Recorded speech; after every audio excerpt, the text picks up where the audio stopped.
Olá pessoal, estamos retomando as atividades no nosso podcast, o The Borba Cast, e hoje, para marcar essa volta aqui, eu tenho como convidado o Duda Calvin, que é o cara da Tequila Baby, né? Hoje em carreira solo. Vamos falar disso, vamos falar da banda, das histórias, dos shows e tudo isso aqui no The Borba Cast com a força da Ortobon, em 2 endereços, na BR-116 e também no Canoas Shopping, e também a força da EP Mídias, né, onde a gente está fazendo essa gravação aqui nesse momento. Duda Calvin, obrigado aí pela presença. Vamos bater esse papo aqui então sobre música, né? Sobre rock. Vamos nessa. Recordar algumas coisas, falar um pouquinho do futuro também. Tu é professor, né, Duda? Sou professor. Queria saber se tu continua exercendo a função de professor, sendo um cara do rock. Então, tudo bom, Mauro? Prazer estar no programa. Não estou exercendo esse ano. Esse ano de 2024, não. Sou professor de História, Geografia, Atualidades e Redação. Mas esse ano não estou exercendo. Mas é aquela história, o professor nunca fica parado, né? Agora, nas enchentes, teve dias que, como a gente estava numa escola ajudando a galera lá, tinha um monte de criança que também estava sem aula, a gente fez uma escola de acampamento, sabe? Então, acabei dando umas aulas de história, geografia e tal, nesses dias. Mas esse ano, 2024, eu estou exclusivamente trabalhando com música. Certo. E tu é de Porto Alegre, Duda? Tu é natural de Porto Alegre? Eu nasci em Porto Alegre, me criei em Charqueadas, terra dos presídios, que o pessoal fala. A gente tem, acho que cinco presídios lá. E saí de lá com 17 anos, voltei para Porto Alegre, fiz URGS, depois fiz PUC, e nesse meio tempo eu tenho uma banda. Mas tu já era ligado em música, assim, antes de formar a banda, tu já escutava bastante? Escutava vocês na rádio, escutava a antiga Ipanema FM, depois a antiga Felusp, posteriormente a Pop Rock. E a gente escutava a rádio e ficava assim, nossa, pô, eles colocam bandas daqui. Isso eu acho que era muito importante. Vou fazer uma banda pra tocar lá. Isso aí, do tipo assim, cara, eles tocaram uma banda chamada Engenheiros do Havaí, diz que os caras fizeram faculdade de arquitetura. Pô, tô fazendo faculdade de história, pô, ia ser legal ter uma banda também. Se o Humberto Guess conseguiu tocar, eu também consigo. Sabe aquelas coisas assim, que não é bem assim, né? Mas se o Replicantes toca, se né? Se o Replicantes fez isso, eu também consigo fazer. Então, é aquele sonho de menino, né? Sim. De montar uma banda. E lá na escola, minha professora perguntou na época o que a gente queria fazer e tal. E aí, o pessoal queria ser engenheiro, médico, etc. Eu falei assim, eu queria ser um Ramone e tal. Aí passou-se anos, e um dia eu consegui tocar com os Ramones. Então, acabou rolando. Tu realizou 2 sonhos. Primeiro, fazer uma banda, e segundo, tocar com os Ramones. Então, o cara realizado, então. Dá pra dizer que o cara conseguiu marcar uns pontos, né? Claro. Na loteria da vida, né? Certo. Mas a rádio é muito importante pra gente, e ainda eu acho que é o sonho de muita gente que monta uma banda poder ouvir a sua música na rádio. A primeira vez que eu ouvi uma música minha na rádio foi na Ipanema. E quando eu ouvi, eu falei, cara, que horror, eu não sabia que a minha voz é assim, porque a gente não sabe como é que é a voz da gente, né? A gente tem uma ideia. Tu grava, mas na rádio é muito estranho na época, não sei se as pessoas comentaram isso já contigo, mas a gente escutava a gravação no estúdio e a gravação na nossa casa. Quando escutava no rádio, parecia uma outra função. Não sei se porque o rádio ele tem um excesso de ondas médias, não tanto grave quanto agudo, fica no médio. Mas era uma coisa muito diferente tu ouvir a tua voz vindo do rádio, tu, caramba, é assim. Então, tem uma diferença, né? Quando eu me escutei, eu tive um choque. Eu não imaginava que era daquele jeito. E aí eu falei, cara, as pessoas estão escutando a minha música, tá tocando na rádio. A rádio que a gente curte escutar, tocando a música da gente, falou, pô, era do tipo, não se imaginava isso. Eu sou de uma geração que veio dos anos 70, nasci em 71. as pessoas não imaginavam que as suas músicas poderiam tocar na rádio.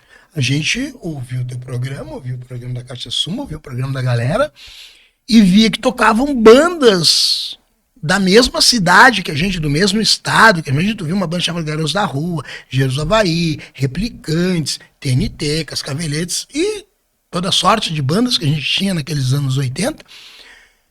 Quando tu lança a tua banda lá nos anos 90 e a rádio toca a tua banda, tu fica assim, cara, que loucura. A primeira vez que tocou foi, eu acho que o Alexandre Brasil, num programa da Ipanema chamado Brasileiros Brasileiros. Acho que tinha um programa assim, né? Sim, eu já tinha saído de lá na Já tinha saído da rádio. Mas tinha E aí, programa. e a gente daí foi tocar lá na Filusp, quando tu foi pra rádio, a rádio virou a rádio da Ubra, depois virou a rádio Pop Rock, né? Sim. E quando a gente tocou na Filusp também, então a gente tinha um circuito de rádios, que era a Ipanema FM, a Filusp, depois a Pop Rock. A gente tinha aquela Transamérica que tinha em Novo Hamburgo, acho que era, né? Sim. Que tocavam as bandas aqui. Então, tu tinha as rádios que tocavam as bandas aqui. A Atlântida um pouco mais limitada com relação a isso, mas também tocavam as bandas. Então, para te escutar as bandas da tua cidade, do teu estado, tu escutava as rádios. Era o nosso Spotify da época, tá entendendo? Depois vocês acabaram tocando em festas de aniversário da Pop Rock, né? Várias delas, tu lembra? Lembro. Lembra A peça mais legal que eu toquei da Pop Rock, duas. Foi uma que vocês conseguiram fazer um milagre, que era juntar com as Cascaveletes. Sim, que já foi uma das últimas ali, Foi, né? eu acho que foi a última até. Será que não? Eu não me lembro agora se foi a última Foi ou a lá na penúltima, Fiergues, mas né? foi bem no fim.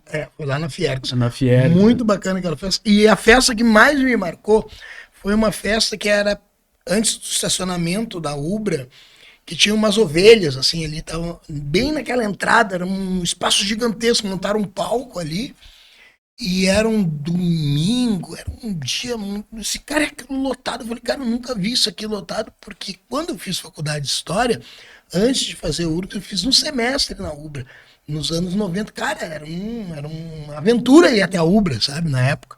Quando eu fui tocar no lugar, eu falei, cara, pra vir até aqui era difícil pra caramba, em 90, 91. Olha como é que tá isso aqui lotado de gente. Foi uma surpresa muito agradável. Poder ver aquele estacionamento, aquela galera lotando aquilo tudo. Tocou Tequila, nenhum de nós, tocou um monte de banda naquele dia. E nós, cara, olha isso aqui, cara, que demais. E eram as festas da Pop Rock. Sim. Hoje o cenário é diferente, né? Porque, embora as rádios ainda existam, né? E estão bem até perto do que se anunciava, né? Se diz, o rádio vai acabar por causa da internet e tal. Não acabou e nem vai acabar, acredito, tão cedo. Mas mudou a forma como as bandas se relacionam também com o lançamento das músicas, né? Tanto que tem muita banda que já nem conta mais com o rádio, nem leva mais música para rádio, porque já tá na internet, né? Tu que pegou essa fase ainda de te ouvir no rádio e hoje tu já continua trabalhando nessa época do digital.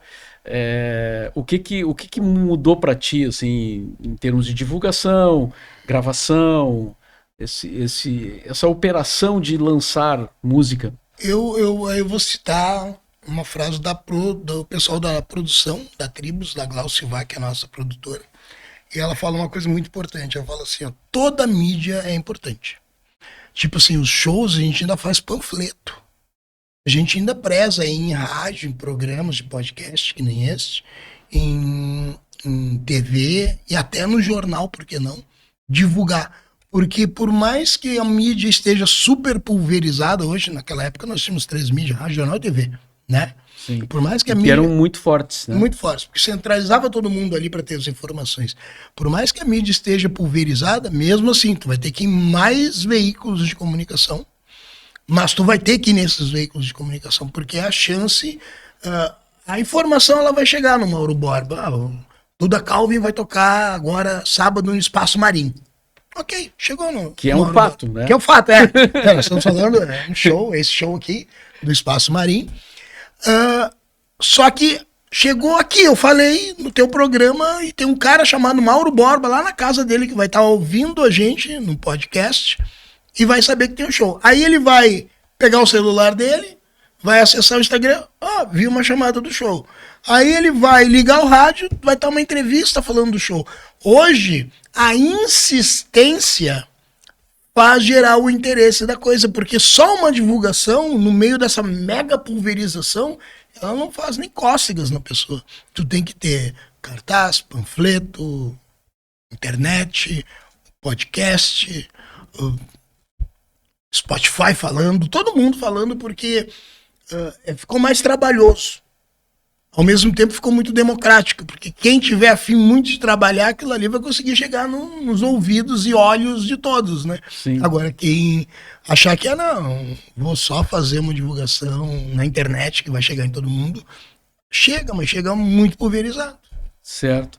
Voltando um pouquinho mais ali no teu início, o que o jovem Duda Calvin ouvia? Tu já começou ouvindo Ramones desde pequenininho, assim? Ou primeiro tu teve uma outra fase e tal? O primeiro show que eu fui na vida foi do Replicantes, Encharqueadas. Tá, mas já tava na linha do punk, né? Mas eu tinha uns 14 anos. Naquela época podia, né? Tu ia com 14 anos. Não pediam carteirinha? Não pedia nada. Aí eu acabei indo, por isso que eu te perguntei antes da gente começar o programa do Boys Don't Cry, porque eu acho que foi por causa de vocês que eu acabei indo com pouca idade também no show do The Cure no Gigantinho. Em 84. Não foi 85? 84 ou 85. Isso aí, mas eu era muito novo. Sim. E eu fui no show do The Cure por causa que era uma banda que eu escutava na rádio, achava legal, e eu entendia que, acho que já era uma coisa de um cara querendo fazer a faculdade de história, que uma banda ela não era nascida e parida naquele momento sem ter uma história. Ela tinha uma história, né? O Ramones tinha uma história do MC5, do Iggy Pop, do próprios Beatles, né? Ramones vindo, o Paul Ramone, que era o jeito que o Paul McCartney escrevia no hotel. E aí eu comecei a pesquisar, cara, tem o punk, tem o pós-punk, tem o Joy Division, tem o The Cure, tem o Smiths, tem um monte de gente que veio daquilo ali, e aquilo ali veio de bandas que eram MC5, Iggy Pop, Stooges, que eram bandas lá dos 60 para os 70, ou seja, já se começou aquelas garage bands dos 60 a fazer uma história. Surge movimento muito complicado, surge o fenômeno cultural punk nos Estados Unidos e depois naquela Inglaterra com os moicanos e as roupas da Vivienne Westwood, que era a mulher do Malcolm McLaren, e aquilo se torna algo comportamental no mundo, mas até tu entender aquilo ali, tu via, puxa vida, eles estão tocando o Ramones, por exemplo, que é uma banda que eu gosto muito. Eles estavam tocando uma música do Johnny River chamada Do You Wanna Dance? Que é uma baladinha romântica, né? Então, e eles transformaram no punk rock. O próprio Surfing Bird, né? Que é uma música dos anos 60, dos anos 60. E eu não me lembro da banda que fez o Surfing Bird, não era The Cramps, era uma banda dos anos 60, esqueci o nome da banda. E os Ramones foram pegar aquilo ali. Eu notei assim, cara, essa galera tem uma expertise de pegar uma música, fazer versões, e essas músicas se tornam novas novamente, sabe? Sim. Tanto que anos depois, já nos 90 e tantos, os Ramones lançam um disco chamado Acid Eaters, que é um disco só de versões, de tudo que eles escutavam e fizeram versões. Aí eu abriu mais, eu acho que a mente dos músicos, quando souberam que as bandas que eles curtiam escutavam outras músicas, e para te tocar aquilo ali, tinha que escutar aquilo ali também para entender a formação daquilo ali, a raiz de onde vinham as coisas. Aí a história é importante, escutar Beatles, Rolling Stones e tantas outras coisas que vieram antes e que vieram depois para te entender para onde está indo. E aí tu escolheu o punk, né, de todas essas coisas aí, porque tu poderia, por exemplo, ser do metal, né? Claro. Claro, mas o punk rock, por que o punk rock? Ele era uma música mais fácil de executar, né? O metal tu tinha que ter primeiro um instrumento bom, E depois ter uma técnica boa para tocar metal. Não era qualquer pessoa que poderia tocar metal. Punk rock, sabendo as notas básicas, tu poderia criar uma composição. Aí tu vai dizer assim, não, peraí, o Black Sabbath fez Paranoid. Paranoid é, né? Tudo bem, mas é o proto-metal, é o início do metal. Depois Sim. ele se torna algo grandiosíssimo, Iron Maiden, próprio Black Sabbath, no decorrer da carreira deles. Mas daí eu entendi que tudo aquilo estava interligado, porque tu vê que o metal é fundido com punk, é fundido com rock, quando tu escuta o Motorhead, quando tu escuta essas outras bandas que conseguiram fazer esse crossover, essa junção de coisas assim. Então, na real, tudo estava interligado. O Marcelo Nova que dizia, né, que o Marcelo Nova do Camisa de Vênus, para quem eventualmente não saiba, né, que o som deles era 2 acordes e bota pra fuder. Ah, isso aí. O Camisa de Vênus, e tem uma coisa muito interessante, tu falou e eu ia comentar isso. Ainda bem que tu lembrou. Camisa de Vênus sugou muita coisa dentro do punk rock, do The Clash, etc. E quase todas as bandas no Brasil, que até do segmento pop rock, puxaram muita coisa do punk. Charlie Brown Jr. era uma banda de hardcore. O Legião Urbana, Aborto Elétrico, punk rock. O Capital Inicial, punk rock. O Titãs, muita coisa do Titãs, punk rock, graças ao Branco Melo, aquela galera toda lá que escutava. Ou seja, a gente tem o punk rock como um proto formador de um monte de estilos musicais dentro do Brasil. Paralama de Sucesso, que estava muito de polícia, muito punk rock por causa da galera de Brasília. Ou seja, sempre teve ali, né? E os trabalhos foram evoluindo, criaram-se outras linhas de trabalho, mas a raiz tá o punk rock, tá os Beatles, tá os Stones, ou seja, se pegar a raiz de cada banda, vai muito longe. Sim, nada surge Nada surge ao acaso. ao acaso ou nada vem do nada. Nada vem do nada. Por isso que eu digo, não é parido e criado a partir do assim, e fez-se a luz. Se criou a banda, tá na hora. Tem uma história. Vem cá, e a história que te chamam, eu sei que o pessoal te chama nas internas, assim, tu me contou isso, te chamam de o rei do punk rock. Uma coroa. Como Se tivesse pra desenhar uma coroa aqui, eu sou o rei do punk rock. Como é que é ser o rei do punk rock? Boa pergunta! Boa pergunta. E tu te considera o rei do punk Que rock? barbaridade, né? Mas eu entendo que é um apelido carinhoso porque já tem muito tempo de estrada. Mas vamos lá, o Wander também é rei do punk rock, os Replicantes são rei do punk rock. Até o Jimmy Joy é rei do punk rock, né? Pô, o Jimmy Joy Sandina fez antes de eu começar a tocar. E foi um grande hit dos Replicantes, né? Mas o bacana disso é que primeiro foi uma brincadeira interna da galera, da produção lá, da Glaucia, do pessoal. E, cara, e aquilo ali começou a viralizar, as pessoas foram falando, eu falei, cara, fui fazer um show no Paraná, e os caras, o rei do punk rock, eu falei, não. Te anunciaram assim? Me anunciaram assim, eu falei assim, como assim, velho? Como assim? É tu e o Elvis. E aí eu falei, cara, a internet é uma coisa muito louca, né, cara? Tu se cria uma notícia em cima daquilo, as pessoas começam a replicar aquilo ali e aquilo viraliza de um jeito que tu não controla. Que tu não controla. É. Você tá entendendo? Do tipo assim, imagina assim, ó, Boys Don't Cry. A festa, antes de todas, a primeira festa do Rio Grande do Sul, daqui a pouquinho, a primeira festa do Rio Grande do Sul é Boys Don't Cry. Imagina, sabe?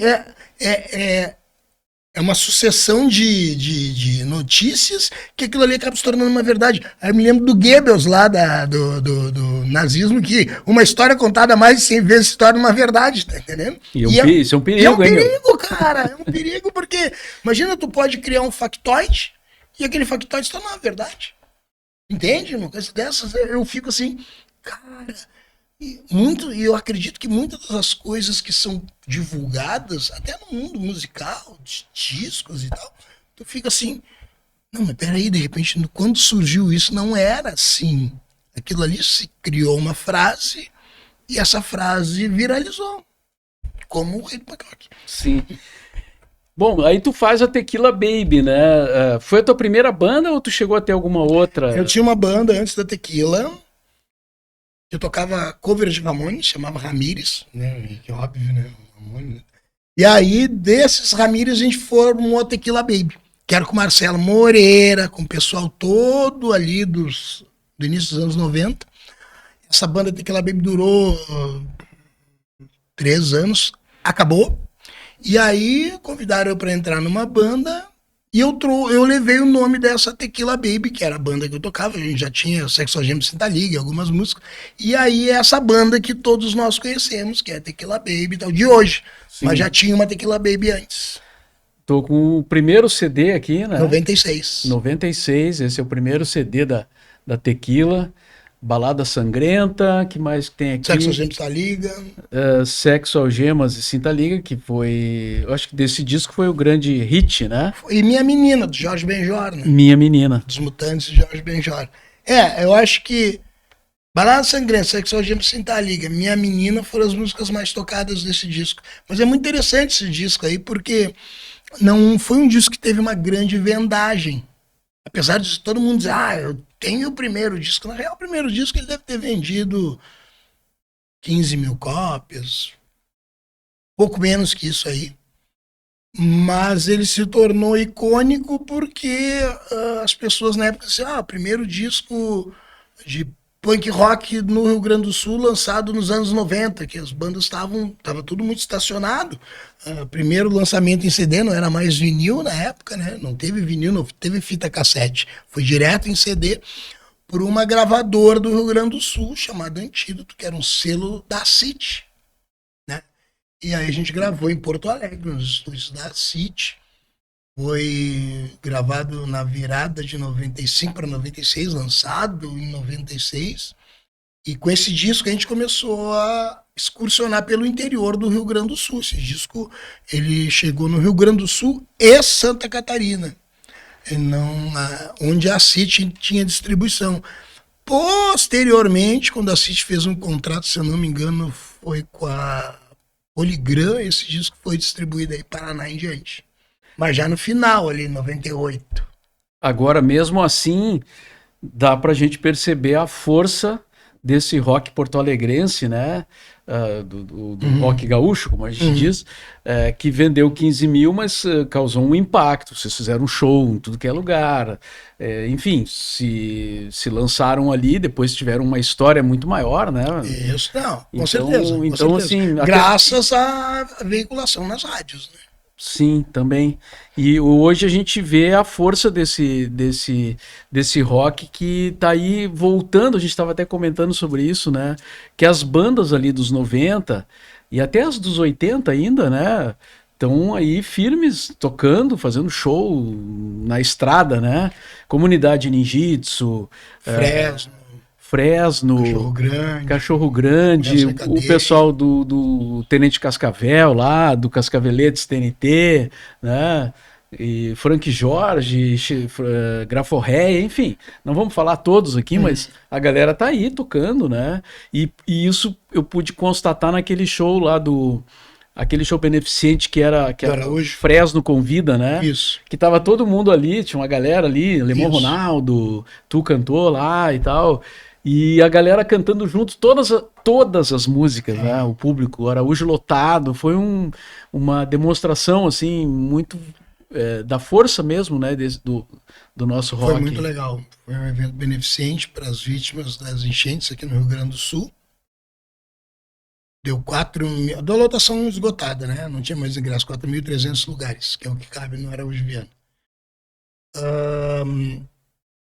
Público muito misturado, dá para dizer que é dos 18 aos 80, porque tinha muita meninada, tinha muita gente que viu aquelas bandas nos anos 80 e anos 90, e eu acho que mostrou que dá para ter muito evento nesse sentido dentro do Rio Grande do Sul, de misturar as bandas. Imagina, acho que foi a primeira vez que muita gente ali conseguiu tocar e ver um show da Fresno, né, das bandas que estavam ali.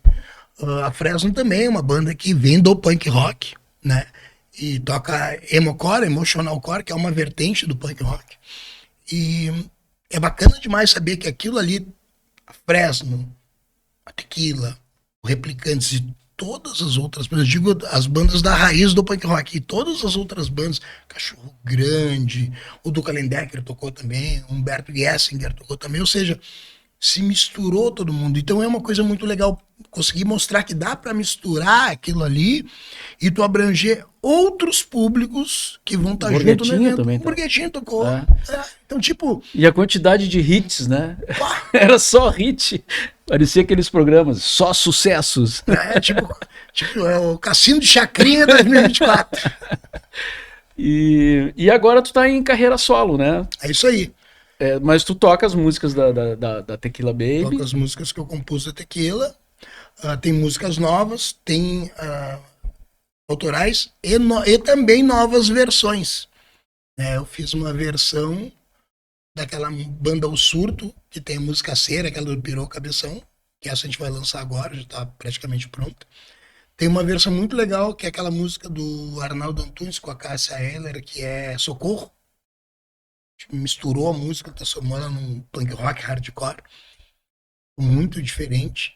E tem músicas autorais novas, então é um show que ele está em constante construção. Por quê?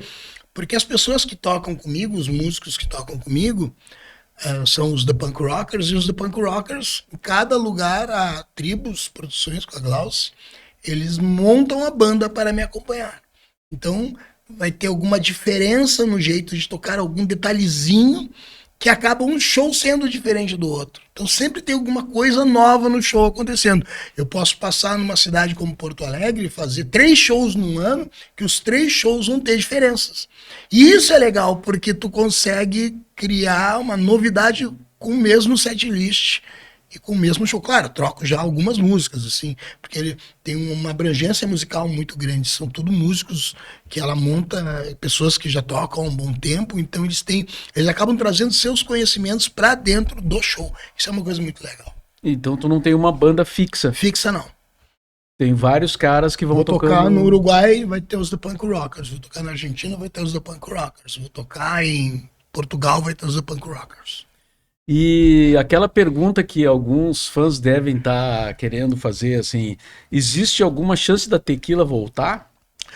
A gente teve muita desentendimento na banda, né? Muita divergência. A Tequila é minha e do James, né? Do meu sócio. E a gente teve muita divergência naquilo ali. E nesse momento eu tô com a cabeça toda focada nesse meu trabalho. Então, do tipo, é como se tu dissesse assim, cara, tem isso, mas nem pensei nesse assunto, tá entendendo? Uhum. É muita coisa acontecendo agora. Porque muita gente está voltando, né? Ou se reencontrando. Isso, fazendo 30 anos. A Tequila não vai fazer 30 anos? Vai fazer 30 anos esse ano. Então. Mas é show do Espaço Marinho, tocar o mesmo estado. Tá certo. São coisas que certamente as pessoas se perguntam. Claro. Não há uma resposta assim definitiva, mas quem sabe. Eu não pensei no assunto, né, Mauro? Sim. Então, do tipo, a gente, uma banda que, imagina, casamento de 2 pessoas é complicado, imagina um casamento de 4, 5 pessoas. Uma banda é um casamento gigantesco, né? Aí, esses tempos, um fã perguntou, cara, mas era tão legal naquela época. Isso aí é uma coisa muito interessante. As pessoas falam assim, nossa, era tão legal na época que eu ia nos shows e tal. Eu falei, cara, não é que era legal a banda, o legal era o momento teu da vida, naquele momento. E Sim. Toda aquela trilha sonora daquele momento te traz boas lembranças. Sim. Então, por isso que tu acha que uau, aquilo era um ápice. As pessoas, é muito interessante, elas acabam delimitando os momentos legais para a trilha sonora daquele momento, mas não pela vivência deles naquele momento. Aquele tempo que era bom. Aquele tempo que era bom, Tipo, cara, mas por que era bom? Tu era mais jovem, tu era uma pessoa mais divertida, tocava terror, agora tu tem os boletos para pagar, saca? Sim. Então já fica mais complicado. Não, e musicalmente, cara, existe até pesquisa sobre isso, né? Foi feita uma pesquisa, acho, se não me engano, pela BBC, de assim, que músicas marcaram a tua vida. E eles ouviram um monte de gente, assim, né? E, cara, a maioria das pessoas apontou músicas da adolescência. Ah, com certeza. É os momentos mais felizes da pessoa. E... Todo mundo reclama da escola, né? Todo mundo quer sair da escola. Mas vai perguntar uma pessoa de 50 anos, os momentos mais felizes é aqueles momentos que ele era estudante. As preocupações eram infinitamente menores que as de hoje. Então, é óbvio que era um momento feliz. Quando a pessoa terminou o ensino médio, estava, agora vou dar uma respirada. Eram momentos melhores. Depois a pessoa vai ter filho, vai ter conta para pagar, etc, etc. E a vida... Vira adulto. Vira adulto, saca? É mais complicado. Um que o outro que acha legal, assim, esse tipo de coisa. Claro. Mas a maioria vai ter aquela lembrança da adolescência. E outra coisa também que a gente tem que... eu sempre digo, tem a parte histórica sempre das pesquisas. Esta época que a pesquisa aponta na adolescência das pessoas é uma época que o rádio era muito forte. Certo? Então, gente, a gente tem que entender uma coisa. Antes era assim, banda, público... Não tinha uma linha direta, era banda, gravadora, rádio, público. Aí fechava um quadrado. As gravadoras perderam a força com o advento da internet, banda larga, etc. Então ficou banda, rádio, público, banda, rádio, virou um triângulo. Agora, as rádios perderam, num primeiro momento, espaço, né? Nessa de 2010 para cá, virou uma linha direta, banda, público, banda, público. Só que daí tem um problema. Há um delay de informações. Quando é banda público, tu lança uma música, ela entrou no Spotify, ela fica velha em uma semana. Então tu não consegue alimentar o teu público de música. Quando tinha rádio, a rádio tem uma coisa muito interessante, que ela tem uma insistência na programação e as pessoas vão escutando Velhas Fotos, Sexogemas Cinta Liga, Minha Menina, Balada Sangrenta, várias vezes. Pomba, a chance de tu ter um momento bom durante várias vezes de execução daquela música são maiores. Então, por isso que elas têm as lembranças dela dessa época, porque por causa da insistência de tocar as músicas. Imagina, eu me lembro sempre que Ipanema sempre tinha aquele papo dos discos que mais venderam e tal. A gente sempre, quando escutava rádio, vocês falavam do disco do Pink Floyd, que ficou meses e meses e meses com o Wish You Were Here nas paradas, no topo da Billboard. Da Billboard. O Dark Side of the Moon também ficou muitos anos como o mais vendido. Então, tu imagina quantas vezes no teu programa tocou Wish You Were Here? Quantas vezes tocou Bob Dylan? Quantas vezes tocou o Gagogo Babagô? Então a chance das pessoas que estavam escutando teu programa... E não era jabá, hein? E não era jabá. Então quantas vezes as pessoas que estavam escutando teu programa, tanto na Ipanema, quanto na Felusp, quanto na Pop Rock, tiveram a chance de escutar aquelas músicas. Eu escutei o The Cure no teu programa e fui no show do The Cure. Imagina, o The Cure veio pro Brasil no ápice. No auge da fama. Não veio na reba. Não veio o The Cure, tipo... bombando. Fardado pra ganhar campeonato, tá entendendo? Sim. E eu vi o show porque a rádio falava, mostrava as músicas, eu descobri por causa da rádio, certo? Aí tu vai dizer assim, cara, o que o The Cure me lembra? The Cure é uma banda dark, é uma banda pós-punk, uma banda com os caras com maquiagem, preto. Me lembra coisas felizes, porque eu era adolescente, era um piá naquela época. Eu era feliz e não sabia. O slogan do programa Boys Don't Cry. Na época você era feliz e não sabia, mas isso é a verdade. E tu falou aí no Velhas Fotos, que é o maior hit da banda, né? É. A música mais bombada nos shows e tal. É. E tu me contou uma vez uma particularidade que essa música quase não entrou no disco, né? Quase não entrou no disco, a gente tava gravando... O que aconteceu já com várias bandas, né? De algumas músicas que eles tinham dúvidas se entrava ou não entrava. O Selinho do Raimundos, também, o Miranda, que exigiu que os caras gravassem, vocês não queriam gravar o Selinho. E no fim era um hit. Virou a música que entrou na rádio primeiro, todo mundo. E a versão acústica, não a versão de guitarra. E Velhas Fotos aconteceu isso também. Velhas Fotos aconteceu isso. A gente tava gravando Sangue e Pólvora. O último dia de gravação tinha a música Velhas Fotos. A gente tinha uma música chamada Velhas Fotos.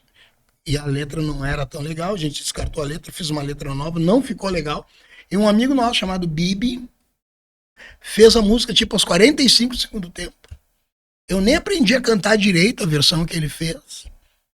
Cara, vamos botar essa letra na música aí. Fechou. Essa letra que esse cara fez. Gravei do jeito que eu imaginava, não foi exatamente do jeito que ele fez. Não havia tempo hábil para aquilo. Eu estava no final da gravação, a garganta já gasta. Fiz 3 takes de voz. Fui para casa. O disco saiu no inverno de 99. Lá em outubro a música entra nas rádios e se torna uma música das mais tocadas no sul do Brasil e sudeste. E a gente se, caramba, a música do Bibi. E ele, pouca gente sabe disso. E ele, depois ele virou evangélico, se converteu evangélico, virou um cristão e foi morar nos Estados Unidos. Hoje ele é lá de uma igreja lá dos Estados Unidos e ele sempre fala comigo e tal. E eu falei assim, cara, e as pessoas sabem aí que tu fez velhas fotos? Eu falei, sim, eu sempre mostro para eles que foi minha última música que eu fiz e depois hoje, Duda, eu sou um músico que compõe músicas evangélicas, né? Aí eu falei assim, tá, e o que tu fala para eles? E ele falou uma coisa muito interessante, eu falei assim, cara, isso é muito bacana. Ele falou assim, foi a minha grande música. E eu, depois de fazer essa música, eu sabia que eu não iria conseguir fazer uma música tão boa assim. E aí eu cheguei no meu ápice, eu entendi aquilo ali. Aí eu me converti e me vem outras opções musicais. Mas só ele não renega, assim, a não, tá tudo bem. Com ele tá tudo bem, sim, sabe? Na época, ele teve aquele processo de, puxa vida, eu fiz uma música, ela me dá grana, mas eu não tô mais nessa, eu tô na fé, não tô mais nisso. Aí aconteceu uma cena que ele me confirmou, mas os meninos tinham me contado, que ele, com os direitos autorais, comprou um carrinho. E aí parou na frente da igreja, caiu uma chuva de pedra e pipocou todo o carrinho. Ele ficou assim, puto, ficou grilado. Castigo. Ficou grilado com aquilo ali, cara. Mas depois ele falou, não, cara, eu entendi que ali foi o meu momento e eu tenho um monte de coisas. E as músicas evangélicas dele são muito boas, que ele me manda volta e meia. E eu, caramba, tá ali, o feeling da poesia do cara tá ali, sabe? O jeito de tocar dele tá ali. Só que ele abriu o leque musical dele, ele não tá mais só no punk rock. Ele tem vertentes do rock, ele tem vertentes do reggae em cima da música dele hoje. E é uma música pro público lá dos Estados Unidos. Sim. Queria que tu falasse um pouco do Mark Ramone, que é um cara que se tornou teu amigo, né? Vocês fizeram um monte de coisas juntos. Sim. E eu queria que tu contasse alguma coisa, assim, do Mark Ramone, alguma particularidade, assim, desse contato que vocês tiveram. Acho que é a pergunta que todo mundo quer fazer, se ele usa peruca, né? Se ele usa peruca? Não, então, Mark Ramone usa peruca ou não? Quando eu estava tocando com ele, quando eu ficava nos camarins com ele e no quarto de hotel com ele, não. Hoje eu não sei. Então hoje, há uma possibilidade. Não, hoje eu não sei. Eu não cheguei e dei uma puxadinha no cabelo dele, mas na época eu puxei. Sim. Eu perguntei o que era, como é que o cabelo dele. Você falou, não, eu fiz um entrelaçamento de fios, um interlace aquele, sabe? Então ele tinha o cabelo dele, comprou é dele, né? Se comprou o cabelo é do cara, né? Sim. Então ele tinha um entrelaçamento de fios. Teve tipo um implante, assim? É tipo um implante capilar. E que nem um crochê, assim, uma parada assim, sabe? E depois, alguns amigos meus viram os shows dele e falaram que, cara, parece que tinha uma peruquinha no camarim ali e tal. Eu falei, cara, a última vez que eu toquei com o Mark foi em 2012, eu acho que foi. De lá pra cá, eu não entrei mais no camarim dele pra ver como é que tá. Como é que tá hoje. Então eu não sei dizer pra vocês, mas na época não era peruca, as pessoas brincavam que era peruca e tal. Uma vez a gente fez um show lá em Curitiba e o Curitiba Futebol Clube presenteou eu e o Mark com uma camiseta do Curitiba, cada um com uma camiseta do Curitiba com o nome, o número nas costas. E no jornal tinha uma tiração de sarro do Atlético Paranaense, tá, mas e a peruca? Sabe? Imagina a rivalidade dos dois, né? Sim. E aí o Atlético Paranaense, tá, beleza, o show foi bom, mas e a peruca?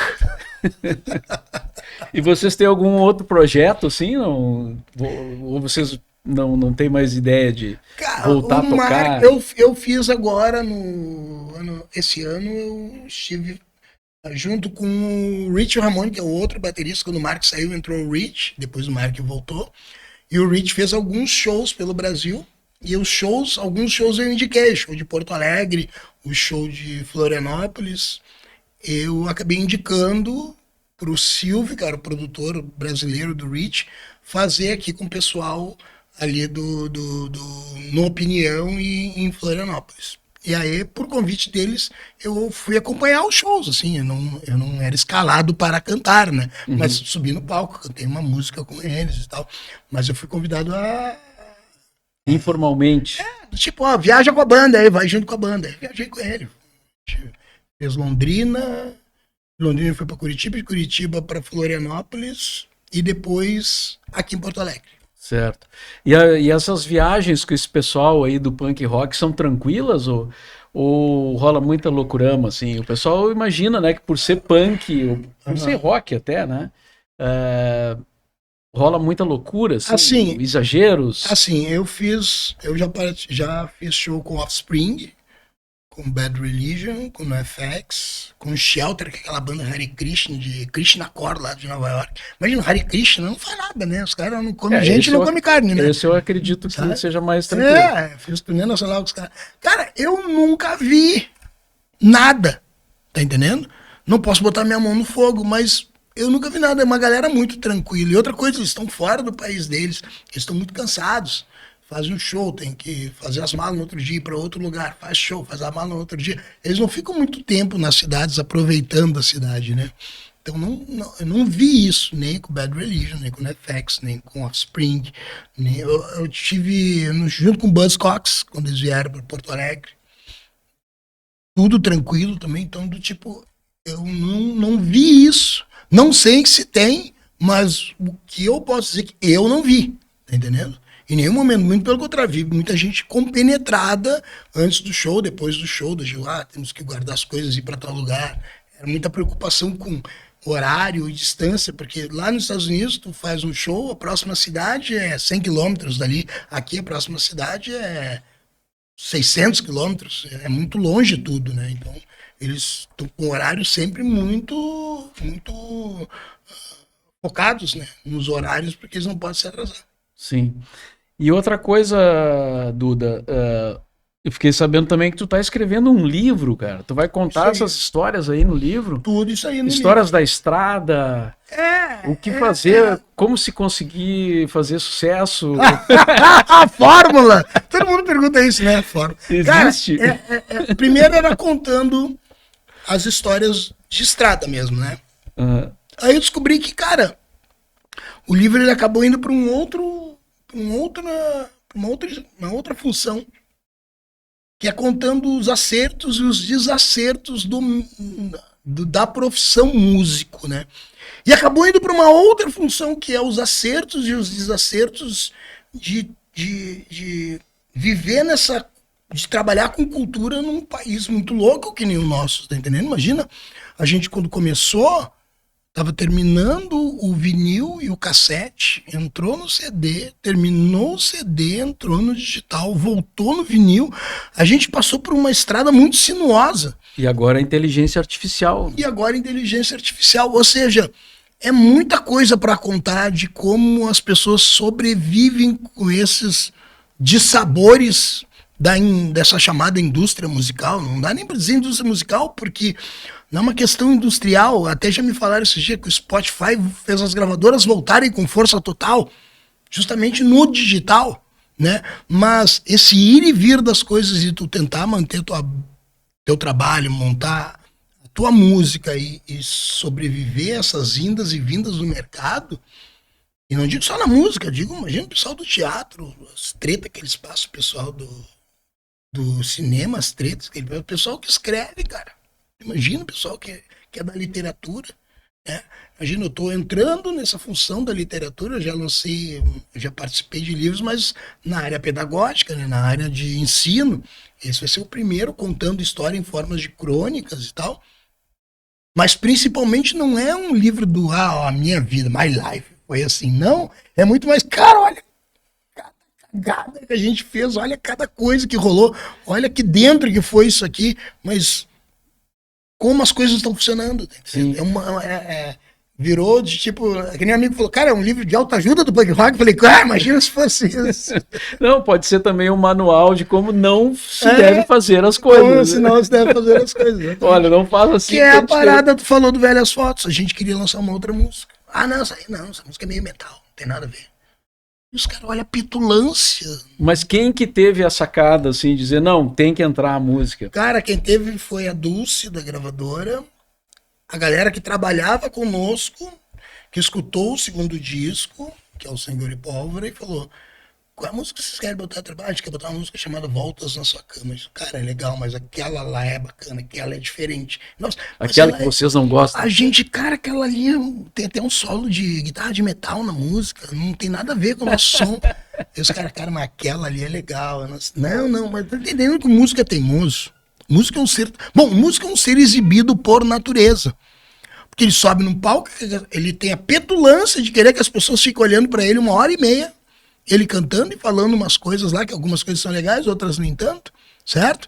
E que as pessoas prestem atenção naquilo ali e achem e fiquem quietas por 1h30, esqueçam suas vidas e batam olhem palmas. e batam palmas. É muita petulância, é muito egocentrismo. Eu não estou falando mal do egocentrismo, estou dizendo que é um ego muito grande achar que as pessoas vão ficar 1h30 100% focadas naquilo. E tu achar que as pessoas vão engolir qualquer música que tu vai passar para elas porque foi tu que escolheu. Mas quando elas ficam e gostam e aplaudem, é legal, né? É uma loucura, né? Prova que o ser humano te contar, né? Os caras são difíceis, sabe? E o livro sai quando? Boa pergunta. Eu acho que sai início do ano. Eu não vi nada de editora, tô esperando ainda que alguma galera me dê alguma dica e tal. Eu tô escrevendo, né? Sim, tá fazendo a tua parte. E o mais interessante, eu comecei a escrever, é muito complicado isso, tu lançou livro, tu sabe, isso. E eu acho que o lance da história me complica muito a vida, porque eu escrevo, tenho um senso crítico muito em cima daquilo, vou lá, reescrevo algumas coisas, e cara, eu acho que tem que ser meio que nem música. Faz, lança, depois tu vai ter uma visão sobre aquilo ali. Só que tu quer que tudo saia correto, quer que os fatos históricos estejam ali todos corretos. A gente não usa mais a régua da história, mas há uma sincronicidade histórica na coisa. Cara, as pessoas não estão preocupadas com isso aí. Elas são preocupadas em ler aquilo ali e ver o que conta aquilo ali. Eles não querem saber da nossa sincronicidade histórica, da nossa régua histórica, ou se a gente está colocando uma crônica que vem exatamente na cola da outra. Eles não se importam com isso. Eles querem ler. E eu acho que é isso aí, quando a gente pega um livro, tu deve ter pego aquela biografia do Bob Dylan pra ler, não sei se chegou. Sim, cara, sim. eu queria ler, não tava nem aí. Se falava do ano que ele largou a viola e começou com a guitarra, aquilo ali era só um detalhe. Aliás, a biografia do Bob Dylan, ela tem muita informação histórica. Eu fiquei até pensando se ele fez aquilo de memória dele ou se ele pesquisou, se alguém pesquisou para ele, porque ele cita assim o presidente americano, o ano tal, o cara foi, né, no detalhe assim, né? Ele é um cara bem Como eu não tenho o WhatsApp do Bob Dylan, não pude perguntar. Né? Não, mas a gente sabe que ele é um cara bem detalhista, mas vamos lá, para acertar 100% dos fatos históricos com sincronicidade nas funções ali do livro, alguém fez o trabalho. Sim. Geralmente eles contratam um jornalista que tem alguma coisa com história, não estou falando de ti, Peninha. O Peninha deve saber. O Peninha deve saber, né? Ele é amigo dos caras. Mas eu acho que teve alguém que pesquisou e tal. O pessoal sempre perguntava assim, mas o Peninha é um jornalista, dá uns pitacos na história, mas não é formado em história. Eu falei, cara, e daí? Isso é a parte mais legal da coisa. Cara, o historiador também tem essa egocentricidade muito grande. Só nós da história podemos falar da história. Para. Tudo bem, vai dizer assim, o Peninha falou um negócio lá que não é bem assim. Cara, não é bem assim, mas era a visão dele, é particular, é o jeito que ele viu as coisas. Eu acho muito legal os livros dele, sabe? O pessoal dentro da universidade, o Peninha sabe disso, já falei uma vez pra ele. Dentro da universidade o pessoal critica muito os livros dele por não ter todas as condições históricas para dizer que aquilo é um fato histórico, certo? Mas é um livro de um jornalista que entrou na história para tentar explicar as coisas. Isso é muito legal. Acaba sendo uma porta de entrada para um monte de gente querer fazer a faculdade de história. Lendo um livro daqueles, tá entendendo? Ou a faculdade de jornalismo, lendo um livro daqueles. Não precisa ter carteirinha de historiador, né? Assim como um cara não precisa ter a carteirinha de músico para tocar bem, né? Tem cara que toca bem e não fez a carteirinha de... Grandes historiadores no mundo foram fazer o curso de história depois. Lembra do Voltaire Schilling aqui do Rio Grande do Sul? Sim, claro. Ele foi meu colega de URGS. Imagina, ele já com seus 50 e tantos anos. Um monte de livros. E foi meu colega de universidade, sabe? Foi fazer o curso. Então do tipo assim, ó, as pessoas têm que entender que é uma questão de pesquisa. Vai lá, checa o fato histórico, tem a fonte, beleza. Coloca a fonte ali, faz a tese dele, alguém vai fazer uma antítese, vai fazer uma síntese em cima daquilo ali, mas ok, a vida é isso aí. Eu descobri que na época das cavernas tinha um celular. Cara, não, mas vamos lá. Mas era uma coisa que eles usavam para se comunicar. Enfim, é um fato que tu levantou, certo? Só que aquilo ali necessariamente não aconteceu em vários lugares ao mesmo tempo. Certo? O que o Peninha fala em alguns livros lá, mas tem citações disso, daquilo, beleza, mas as fontes não batem. Tá, mas beleza, ele citou que o fulano citou isso, o ciclano citou aquilo. Ele citou as fontes, certo? Pode não bater, mas foi citado, ele fez o papel do historiador. Ele contou a história. E contou a história, do jeito dele. Tá certo. Duda Calvin, muito obrigado aí pelo bate-papo aqui no BorbaCast, falando sobre todas essas coisas. Vamos aguardar ansiosamente o livro. Vamos nessa. E o próximo show em Porto Alegre? Neste sábado, no Espaço Marim, dia 3. Dia 3 de agosto. E os outros shows o pessoal pode acompanhar ali no Instagram do Da Calvi, que tem toda a agenda e até como contatar o show para fazer na sua cidade. Certo. Valeu, então. Estamos de volta aí com o The BorbaCast, depois de uma parada, né? Um ano sabático. Agora voltamos e semana que vem a gente tem aí um outro episódio. Até mais. Feito!